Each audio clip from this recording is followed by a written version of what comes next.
لوگوں کو چاہیے کہ ان کا زیادہ سے زیادہ تعاون کریں. لوگ قرآن کی آیت کو پیش کرتے ہیں دلیل میں کہ ان اجری الا علی اللہ.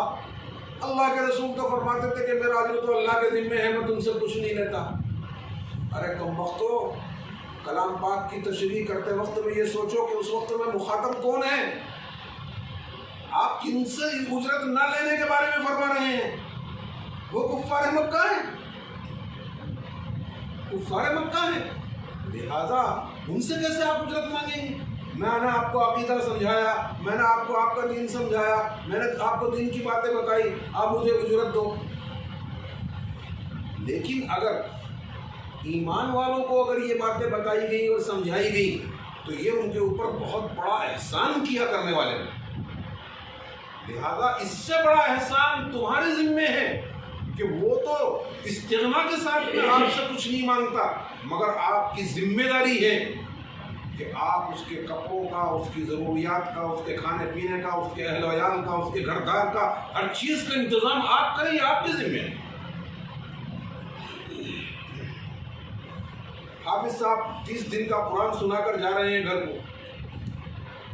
بیوی پوچھ رہی کیا لائے، تو کیا بولتے ہیں؟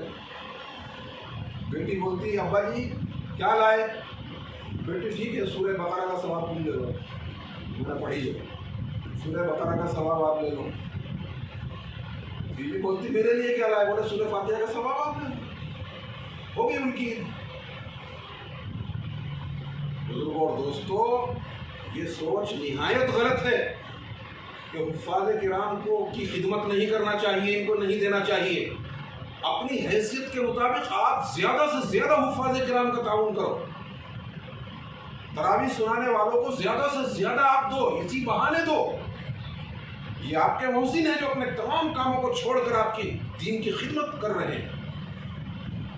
دنیا کی خدمت کے اعتبار سے آپ لوگ تعاون دیتے ہو، اجرت دیتے ہو، اور دین کی خدمت کے اعتبار سے بولتے ہو دین کے اوپر کیا اجرت لیتے ہو. ٹھیک ہے یہ بیچارے اجرت نہیں مانگ رہے، مگر آپ کا ضمیر کیا کہتا ہے؟ آپ بولیے نا. کیا آپ کا یہ ضمیر گوارا کرتا ہے کہ آپ کا امام بھوکا رہے، آپ کے امام کے بچے بیمار رہیں، آپ کے امام کی بیوی بیمار رہے، آپ کے امام کے پاس میں اچھا مکان بھی نہ ہو؟ آپ کی غیرت گوارا کرتی ہے؟ لہٰذا یہ سوچ دل و دماغ سے نکال دینی چاہیے کہ اجرت جو تعاون جو لوگ کرتے ہیں حافظ قرآن کو، یہ غلط ہے. ایسا نہیں ہے. جتنا زیادہ تعاون کریں گے انشاءاللہ اللہ تبارک و تعالیٰ آپ کے کاروبار میں اتنی ترقی دے گی. تعاون کرنا چاہیے. دوسری بات یہ تو ہوگی تراویح کے تعلق سے. اب تراویح ہم کو اپنے اپنے گھروں میں پڑھنا ہے، تو اس کا طریقہ یہ ہے کہ 4 گھر مل کر ایک گھر متعین کر لیں. علم طرح سے بھی پڑھے تو کوئی حرج نہیں. 2 چیزیں ہیں الگ الگ سنت. پورے قرآن کا سننا ایک الگ سنت ہے، تراویح کا ادا کرنا یہ ایک الگ سنت ہے. اگر پورا قرآن آپ نے نہیں سنا اور تراویح پڑھ لیے تو تراویح جو رمضان کی سنت ہے وہ آپ کی ادا ہو گئی. آپ کے ثواب میں اس میں کمی نہیں ہے. لہذا اگر الفاظ اتنے مہیا نہیں ہیں تو آپ 4 گھر اکٹھے ہو کر کسی ایک گھر کو جو بڑا ہے اس کو متعین کر لیں، اور ہر 4 گھروں کے اوپر 5 گھروں کے اوپر ایک تراویح پڑھانے والا علم طرح سے طے ہو جائے تو انشاءاللہ ثم انشاءاللہ تمام محلے اور تمام آبادی جو ہے وہ دین سے آباد رہے گی. مجھے امید ہے کہ آپ حضرات اس کے اوپر عمل کریں گے. رہتے وقت اچھا ہوا کہ آج مجھے بولنے کا موقع مل گیا. آج شعبان کا آخری دن ہے اور آنے والی مغرب سے رمضان شروع ہے. ابھی آپ کے پاس میں وقت ہے. آپ حضرات ابھی سے اپنے امام کا انتظام اور اپنے ٹھکانے کا انتظام، اپنے نماز پڑھنے کے ٹھیے کا انتظام آپ ابھی سے کر سکتے ہیں. دوسری اہم بات جو آپ حضرات کو مجھے بولنا ہے وہ یہ ہے کہ جو شروع میں نے بتلایا تھا کہ یہ مدارس اسلامیہ جس کی دین پوری تحریکیں اور تنظیمیں ہیں، تمام انہی مدارس سے پیدا ہوئی ہیں. ان مدارس کا خیال رکھنا بھی نہایت ضروری ہے. ان مدارس سے جو بچے نکلتے ہیں یہی شہروں قریہ محلہ در محلہ دین کی ضروریات کو پورا کرتے ہیں. اور افراد مہیا کراتے ہیں تمام مساجد کو، مکاتب کو، اور آپ کی آنے والی یہ نئی نسل جو ہے، نسل نو کے جو بچے ہیں، یہ تمام کے تمام کو جو پڑھانے والے ہیں، یہ بہت بڑے آپ کے محسن ہیں، لہذا ان مدارس کا تعاون کرنا آپ کا مذہبی فریضہ بنتا ہے۔ ان مدارس کے اوپر آپ حضرات اپنا کم از کم 5% یا 2% تو بھی کم سے کم لگائیں۔ آپ کی تنخواہ 1 لاکھ روپے ہے، اگر آپ ہر مہینے 2000 روپے دیتے جائیں تو کیا بگڑ جائے گا آپ کا؟ لہذا آپ ان مدارس کا بھی خیال رکھیں۔ 1 سال سے زیادہ گزر چکا، ان لوگوں کو دیکھیے کہ جو مدارس میں خدمت کر رہے تھے، آج وہ پریشان حال ہیں۔ مدارس والے تنخواہ ان کو دے نہیں پا رہے ہیں۔ بہت کم گنے چنے ایسے مدرسے ہیں جو تنخواہیں اساتذہ کو دے پا رہے ہیں، کوئی آدھی دے رہا ہے اور کوئی بالکل بھی نہیں دے رہا ہے۔ مجھے تو افسوس ہوا سن کر، میں نے ہندوستان کی تاریخ میں کبھی ایسا واقعہ نہیں سنا تھا کہ ایک حافظ قرآن کو ایک مدرسے سے نکال دیا گیا اور انہوں نے اپنے چھوٹے چھوٹے بچوں کو جب وہ پال نہیں سکے اور پرورش نہیں کر سکے تو انہوں نے خودکشی کر دی۔ حافظ قرآن نے پہلی مرتبہ میں نے تاریخ میں سنا کہ حافظ قرآن نے خودکشی کی ہے۔ لہذا تاجران حضرات سے میری گزارش ہے، یقیناً وہ بھی پریشان ہیں اپنی جگہ پر، لیکن اس پریشانی کے عالم میں جیسے آپ اپنے بچوں کو پال رہے ہیں، اپنے گھروں کو چلا رہے ہیں، اسی طریقے سے ان علماء کرام اور حفاظ نظام کا بھی خیال رکھیے اور ان کا بھی زیادہ سے زیادہ تعاون کیجیے اور مدارس کا زیادہ سے زیادہ تعاون کیجیے۔ اگر رمضان کے اس مبارک مہینے میں علماء کرام اگر سفر نہیں کر سکتے لاک ڈاؤن کی وجہ سے، ان کے اوپر پابندیاں ہیں، تو آپ حضرات سے گزارش ہے، جہاں تک میری آواز جا رہی ہو، چاہے وہ پونے کے لوگ ہوں یا بمبئی کے لوگ ہوں، ناگپور کے لوگ ہوں یا امراوتی کے لوگ ہوں، ناندیڑ کے لوگ ہوں یا پربھنی کے یا اورنگ آباد کے لوگ ہوں، ان تمام سے گزارش ہے کہ جو حضرات مدرسوں کی وصولی کے تعلق سے ان لوگوں کی ٹچ میں تھے، وہ حضرات خود ان کو فون کر کے کہیں کہ بھائی آپ کی امانت جو ہر سال ہم مدرسے کو دیتے تھے وہ امانت رکھی ہوئی ہے، چاہے تو آپ کہیں تو ہم بینک میں ڈال دیتے ہیں، ورنہ آپ عید کے بعد تشریف لائیں، انشاءاللہ آپ کو یہ رقم مل جائے گی۔ اس لیے آپ حضرات سے گزارش ہے کہ آپ حضرات یہ ہمت کریں اور مدرسے والوں کو یہ ہمت دیں۔ یاد رکھو، یہ مدرسے اگر ختم ہو گئے تو ہمارے سامنے ہے رشیا کا منظر، ہمارے سامنے ہے اسپین کا منظر، کہ جہاں پر امام بخاری جیسے پیدا ہوئے، ترمذی جیسے پیدا ہوئے، امام ترمذی جیسے، امام مسلم جیسے پیدا ہوئے، محدثین فقہا پیدا ہوئے، مگر آج وہاں پر اللہ کا نام لینے والا کوئی نہیں ہے۔ وہاں کی مسجدیں ویران ہیں، وہاں کی مسجدوں کو استبل بنا دیا گیا۔ یہ کیوں ہوا؟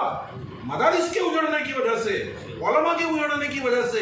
اگر ہندوستان میں بھی مدارس کو اور علماء کو اسی طریقے سے نظر انداز کیا گیا اور ان کے اوپر دھیان نہ دیا گیا تو یقین مانیے آپ کو نماز جنازہ پڑھانے والا کوئی نہیں ملے گا۔ اس لیے میری درد مندانہ آپ تمام حضرات سے، پورے ہندوستان کے عوام سے یہ اپیل ہے کہ وہ اپنے مدارس کا زیادہ سے زیادہ خیال رکھیں اور جو حضرات مدرسے کو جو رقم دیا کرتے تھے زیادہ سے زیادہ بڑھ کر دینے کی کوشش کریں اور علماء کرام کا خاص طور سے خیال رکھیں۔ یہ وہ غیور قوم ہیں، یہ وہ غیور حضرات ہیں کہ جو اپنے حالات آپ کے سامنے غیرت کی بنیاد پر نہیں رکھتے۔ آپ کا کام ہے کہ آپ ان کے چہروں کو پڑھ کر پہچان لیں کہ ان کے یہ کس حال میں زندگی گزار رہے ہیں، اور آپ حضرات خفیہ طریقے سے دائیں ہاتھ سے آپ دے رہے ہیں تو بائیں ہاتھ کو معلوم نہ ہو، اس طریقے سے آپ ان حضرات کا تعاون کریں۔ مجھے امید ہے کہ آپ حضرات کی غیرت جاگے گی اور آپ حضرات انشاءاللہ اس طریقے سے علماء کرام کو بھی سنبھالیں گے اور مدارس کو بھی سنبھالیں گے۔ اللہ تبارک و تعالی ہم سبوں کو علماء کرام، مدارس عربیہ اور حفاظ نظام، اللہ تبارک و تعالی ان سب کی حفاظت فرمائے اور ان سب کو جزائے خیر عطا فرمائے اور ان کے اوپر پوری قوم کو توجہ کرنے کی توفیق عطا فرمائے۔ اسی بات کے اوپر میں اپنی بات کو ختم کرتا ہوں۔ وما علینا الا البلاغ۔ اقبال صاحب قاسمی فانی و محتمیم جامعہ اسلامیہ دارالمحمدیہ و نائب صدر جمعیت العلماء ارشد مدنی ہنگولی نے جن بات کی طرف جو ہے تو ہمیں توجہ دلائی ہے، میں بحیثیت صدر جمعیت العلماء ضلع ہنگولی آپ سے گزارش کرتا ہوں کہ خاص طور پر جو ہے تو مدارس کا خیال رکھا جائے، اور چونکہ 1 سال سے مدارس بند تھے جس کا جو نقصان ہوا ہے اس کا اندازہ ہم لوگ جو ہے تو نہیں لگا سکتے، لہٰذا آنے والے سال مدارس کھلنے کے مکمل طریقے سے امکانات ہے۔ ہم جمعیت العلماء کے اراکین اور ذمہ داران تمام عوام الناس سے گزارش کرتے ہیں کہ سفرا حضرات اگر رمضان المبارک میں آپ کے درمیان میں پہنچے تو آپ بھرپور انداز میں جو ہے تو ان کا تعاون کیجیے۔ لاک ڈاؤن کی وجہ سے اگر کسی وجہ سے جو ہے تو مدارس کے سفرا حضرات یا علماء حضرات نہیں پہنچ سکتے تو آپ ان کی رقم جو ہے تو اٹھا کر رکھیے۔ رمضان کے بعد جیسا ہی جو ہے تو یہ لوگ آپ کے پاس میں پہنچے تو آپ مدارس کا بھرپور انداز میں تعاون کیجیے، کیونکہ مدارس ہی کی وجہ سے جو ہے تو دیگر تنظیمیں ہیں اور وہ کام کر رہی ہے، لہٰذا میں آپ لوگوں سے مؤدبانہ گزارش کرتا ہوں کہ مدارس کا بھرپور انداز میں تعاون کریں، اور جتنی تنظیمیں جو ہے تو میدان میں کام کر رہی ہے وہ تنظیموں کے تعلق سے بھی جو ہے تو ہم ان کا بھی تعاون کریں۔ خاص طور پر جمعیت العلماء ضلع ہنگولی اور جمعیت العلماء مہاراشٹر جو ہے تو قیدیوں کا چھڑانے کے تعلق سے ہر ممکن کوشش کرتے رہتی ہے، اس کی بھی جو ہے تو حضرات اگر آپ کے پاس میں پہنچتے ہیں تو آپ ان کا بھی تعاون کیجیے۔ جزاکم اللہ خیر الجزا۔ بسم اللہ الرحمن الرحیم۔